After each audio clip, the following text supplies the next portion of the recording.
Hola chicos, ¿cómo están? Una vez más los saluda Fernando García.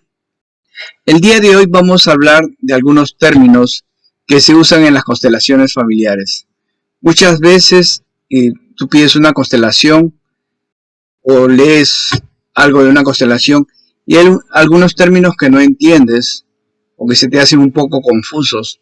O de repente te hacen una pregunta y quizás no entiendes a qué se refiere o están en una conversación de constelaciones y hay terminología básica que deberías entender. Para comenzar, lo más importante que es una constelación familiar y es una herramienta terapéutica para comprender y observar cómo actúan y se relacionan los individuos frente a un conflicto. De todas maneras, yo te invito a que te suscribas al canal. Yo tengo un video con respecto a qué es una constelación. Es una herramienta terapéutica que nos va a ayudar a arreglar, a entender qué está pasando en un conflicto, una situación.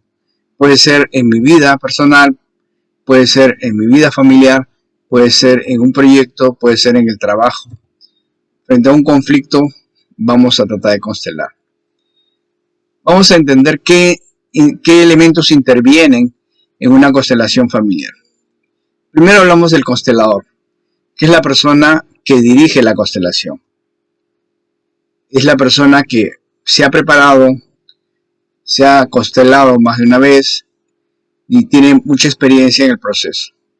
Después es el constelado o el cliente, el que va con un problema, con una situación que quiere mirarla y quiere trabajarla. Después, si la constelación es grupal, estamos hablando de los representantes, que son personas que van a asumir alguna función dentro de la constelación. Van a representar, pueden representar primero al constelado, después pueden representar a la familia del constelado o los elementos de la constelación. Por ejemplo, estoy constelando la enfermedad, entonces yo escojo a alguien que represente la enfermedad. ¿Cuál es la intención? Que los representantes vayan sintiendo las posibles razones y causas que están generando el problema en la constelación. Otro punto que es importante es el tema constelar. Tenemos que tener claro lo que queremos constelar. No puede decir quiero que me constelen todo. No funciona. Es importante que mientras más claro sea el tema constelar, es mejor la constelación. Por ejemplo, puedes decir, tengo un problema en el trabajo, no sé por qué no consigo trabajo, no sé por qué la pareja que consigo no se queda conmigo, me engaña, se va, por qué tengo tanto resentimiento con mi mamá o por qué mi mamá siempre me ha tratado así. Son temas bastante claros y específicos que tienes tú que tener presente cuando quieres hacer una constelación. Otro término que son las palabras sanadoras. En la constelación, muchas veces uno va visualizando, el constelador va visualizando qué situaciones muestra lo que le llamamos el campo. Y vamos a ver qué es el campo un poco más adelante. Entonces, a través de sentir lo que necesita acomodarse, arreglar, entonces el constelador va a usar palabras que se necesitan en ese momento para poder compensar, para poder equilibrar la situación que se está viviendo. Por ejemplo, vamos a suponer que hay una situación con la pareja. Entonces, primero tú le puedes decir, te agradezco por haber sido mi pareja, pero en este momento tú tomas tu vida, tu camino, y yo tomo el mío. No se trata ni de perdonar, ni de acusar, ni de reclamar. Se busca una reconciliación. Ahora, en constelaciones familiares utilizamos el concepto del campo.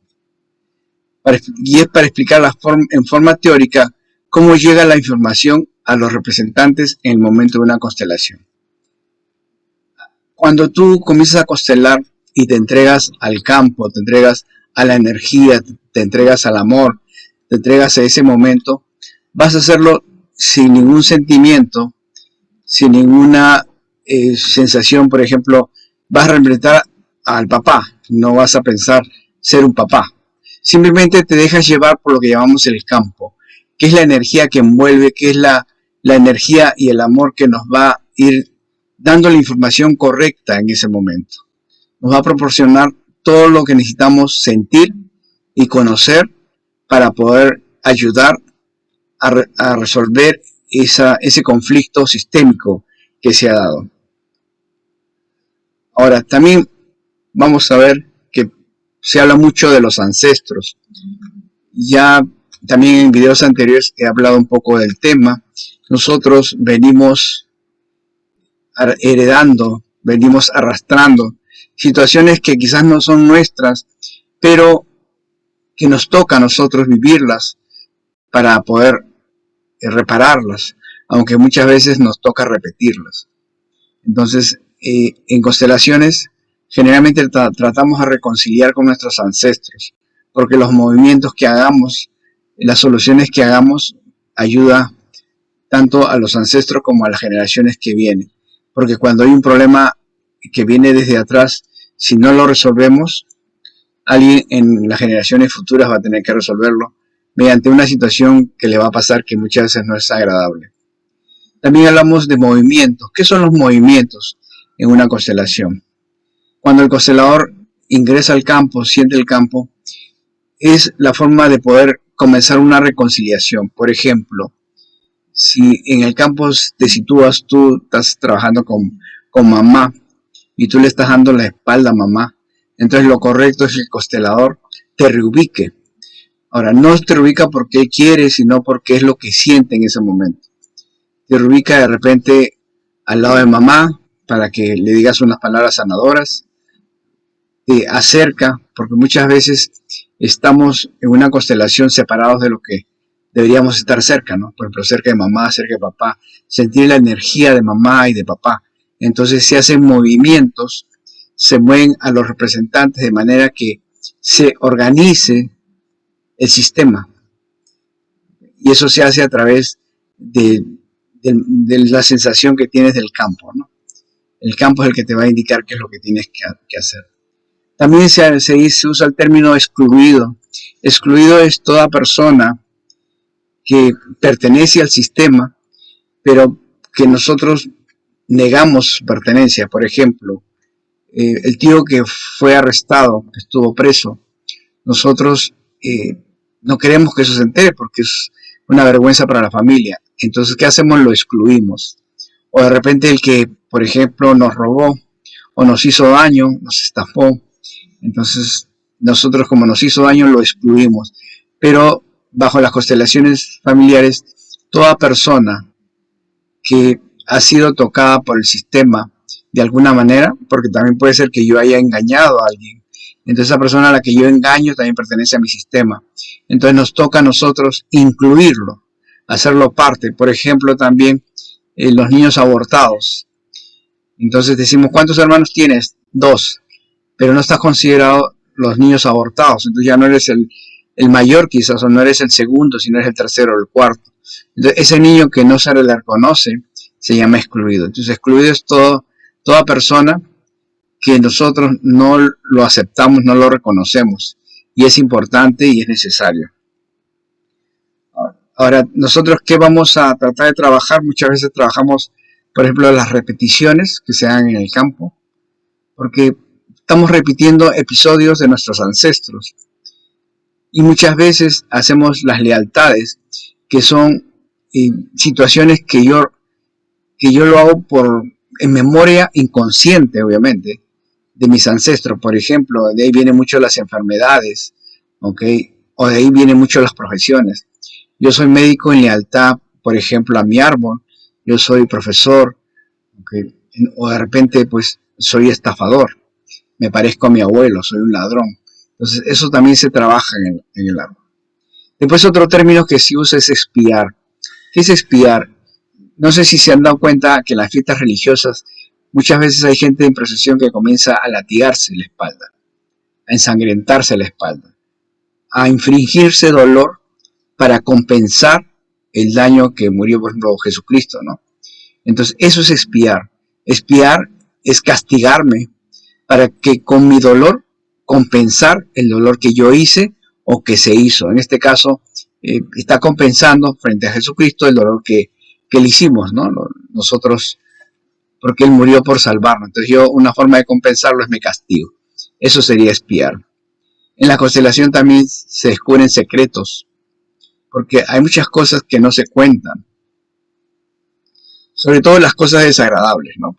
Como les comenté, un aborto, por ejemplo. Mamá no te cuenta que hizo un aborto de repente forzado, de repente porque en ese momento ella no sabía cómo tenerlo, o de repente no te cuenta que la tía pues tenía una vida muy frágil, muy liberal. Entonces esos secretos salen a la luz en algún momento. ¿Y cómo salen a la luz? Cuando, por ejemplo, una generación posterior va a repetir el evento, o va a compensar el evento, o va a sufrir algo como consecuencia del evento. Entonces eso se hace en la constelación. Ahora, ¿qué es la toma de los padres? La toma de los padres es un ejercicio sistémico, en la que consiste que tú le das a tu padre el lugar que le corresponde. Independientemente si tu padre está vivo o está muerto, si tu padre estuvo contigo o no, si tu padre te abandonó o te acompañó, si tu padre te trató mal, bajo las constelaciones familiares hay un orden, hay un criterio, hay una pertenencia. Entonces, nos guste o no nos guste, independientemente como tus padres hayan sido, gracias a ellos es que tú y yo estamos en este momento acá. Entonces, de ahí comienza el agradecimiento, porque nos dieron la vida. Es posible que tú hayas tenido muchos inconvenientes, muchos problemas, pero cuando tú haces la toma de los padres, lo que haces primero en constelaciones no se perdona. O sea, no vas a perdonar la actitud que te parece desagradable o que si tu padre te abandonó o tu madre te dio en adopción. No es el proceso. Pero sin embargo, sí vas a reconciliar con lo que él te hizo. Porque a pesar de todo, aunque gracias a ellos tú estás acá. Entonces la toma de los padres es un ejercicio sistémico mediante el cual tú vas a acercarte a tus padres, a reconciliar tus diferencias, no a perdonar, a reconciliar, a entender que gracias a ellos tú estás acá. ¿De acuerdo? Ahora, ¿qué es un ejercicio sistémico? Un ejercicio sistémico es un proceso que se trabaja un tema en particular. Por ejemplo, yo quiero trabajar por qué mis parejas me engañan, por qué me roban siempre en un negocio. Cuando trabajamos un tema en especial, hablamos de un ejercicio sistémico. Ok, chicos, yo les invito a que se suscriban al canal, que le den clic a la campanita, le pongan el dedito arriba, pongan en los comentarios qué les pareció y lo compartan para llegar a más gente. ¿De acuerdo? No se olviden de revisar los términos. Hay algunos que no los he puesto. En todo caso, si tienen alguna pregunta, me lo hacen saber y yo con mucho gusto se la responderé. Ok, gracias, hasta la próxima.